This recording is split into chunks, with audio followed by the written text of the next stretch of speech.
Standard XL or Pocket? Which one best suits your lifestyle? I got a message last night, probably 11 o'clock or so. I'm gonna go outside, people, talk a little bit. All right, not too far out, but I'm gonna let Tron out. Probably Bam Bam and Cha Cha. He's on some other stuff right now. See you with your ex. I see you still about. Watch The Wire.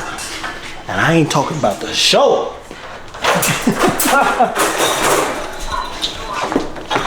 Putting me through it. She's the only one that's been kidding me. It's supposed to rain in Texas. We gotta cut this down. Look at this. We the Negroes of the neighborhood. We the only ones still got this ratchet thing up.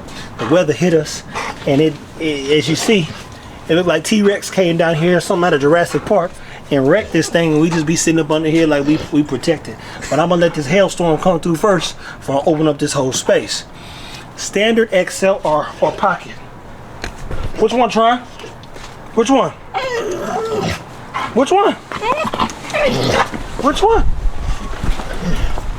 That's a big dog. That's a big dog. Now, people complain and say, he's not an XL, he's not this. Look, I don't care what y'all think about my dogs. They my dogs. I gotta take care of their ugly behind either way it goes.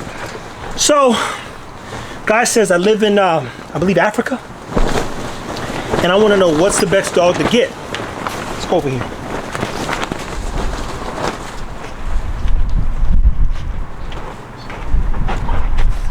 Trying you drag this thing over here. Oh. I actually like sitting in this thing, people, because the dogs can't get to me. So I come out here and I'll sit in here because he ain't gonna jump up here. Ego would. Get down, I ain't got nothing.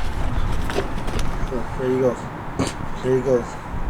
That's when you know your dog ain't the smartest. It's like, bro, you just saw my hand. I had nothing in it. What are you looking for? But you guys want to know, should you get a standard? Should you get an XL? Or should you get a Pocket? My man said somebody's trying to sell me a Pocket. I live in Africa, it's hot. What do you think? I said, well, my thoughts are useless. My opinion doesn't matter. As Ruben says, my opinion is about as useless as a pair of tits on a bull. Can't give you no milk or nothing. What is important is that you understand and you know what to ask your breeder or the breeder. A Pocket, in my experience, I wouldn't trust a Pocket in no South Africa heat. I just don't know how it would fare. A standard, I'd give it some time. An XL, potentially, but let me be very clear in saying this. I got a buddy who had an XL that was so big that it literally died from ingesting too much air. I said, well, can you prove that? Like, how do you know? He says, oh, I know. Came in the house and there was no other thing, so it basically got bloat without ever. It basically got bloat without even drinking water. It was too dang on big. That's scary. Excuse me. That's scary. Standards nowadays, if they're not bred too extreme, they've got a good way of living. You know, like a good life expectancy. Pockets, they bred weird. You want them short, wide, and thick. Something too thick, can't breathe. I'm sorry, I just thought about a little person out in South African heat with no sun or shade, having to walk 40 miles. I just couldn't imagine that would be a good thing. Like, you ain't seen no scenes in no movie with a little person, since they're not calling them midgets anymore, in the desert, roaming around. Like, hey, that joker might not make it in the desert. And prospectively speaking, I don't know that a Pocket would either. Whatever you're doing, you want to ask the breeder, hey, do you live an active lifestyle? Has the dog, meaning the mother and father even, if they have access to that, have they been pushed? What do they do activity-wise? That way you can set parameters up on your dog's capabilities and its overall longevity in terms of health. It'd even be interesting if you could say, hey, how much money have you spent on this dog's quality of life? How often have you had to take it to the vet? What are the things that you've experienced that kept coming back? Are allergies a thing? It's not uncommon for a pocket, standard in XL at this point, to have bad allergies. I'm getting the phone calls right now, literally, from people who have spent more money on keeping the dog alive or in the vet than they spent on actually buying the dog already, and the dog ain't even a year or two old. I look at every breed or a puppy, specific to the breed, and its body of work. When I start looking at the work, you go, hey, how much is this dog gonna cost me? And I don't mean the initial price, I mean to keep this joker alive and well. Gets expensive. Tron's probably one of the healthier dogs that I have. Let me be very clear. He was out of air the other day. I had the rope, was playing with him. He fell and hit the ground the wrong way, and he did like this. He couldn't get up. He was trying to catch his breath, but any of us would if they'd been holding on to that rope for an hour. And then when I thought, I'm gonna leave him out here and let him catch his breath because Ego was out here too, came out and the food was on the grill. I said, he's fine.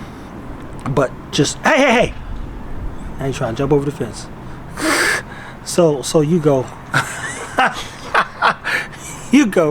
hey, what dog best suits my lifestyle? I said, hey, if you're not an active person, definitely a pocket. And keep in mind, a pocket, it's limited in its movement, especially if it has a short neck. It literally is in the book. It makes complete sense. A dog's reach often extends to its nose. If you've got some pocket with a neck like this here, its arm only can go this far, which means it exerts twice as much energy as Tron would to get from point A to point B. Your job as a pet parent and even a breeder is to ensure that people don't have to spend a bunch of money keeping your dog alive. Do not buy the hype as far as, hey, how much money I'm going to be able to make off this dog? I can't tell you. How good are you at business? How good are you at branding? How good are you at taking care of a dog? How good are you at social media? How good are you at so many things to make this whole thing make a little sense and do a little work? You see where this dog is at right now? He did his little run around. He's like, okay, there's no value out here. You have all the value. Let me come back in and check in and wait for you to do something that's that what we would normally do. But he's already been on a walk, which is why his tongue's out and he looks tired. He went on a run, so he hit his pinnacle. I just let him out the cage real quick so you could see. We've got puppies. Those puppies are going to be XLs, if you call it that. Guys, I don't want to get caught up on the pocket standard in XL. We breed good dogs, and our job is to make healthy and better dogs. So when you say, hey, what size is it? All of our dogs are going to be big dogs moving forward. Ego and Amir's litter. Tron, I believe, is going to go to Amir potentially next year. And definitely, objectively, we'll have standard to XLs if that's what you're looking for. But even more importantly, they're going to be good dogs. Dogs that you can manage and dogs that will enhance and improve your life. Stay tuned. Take care of your dogs. Whenever you're asking or looking for a dog, make sure it fits your lifestyle. Don't get caught up on the hype. I ain't never seen no pocket, and I'm not saying it's not possible, do 4 or 5 miles. If you're a super active person, look, it's only a few breeds that can really go the distance, and then some that'll surprise you. But it's all based on good breeding and someone implementing things that improve the dog's overall quality of life. Just take care of your dogs, people.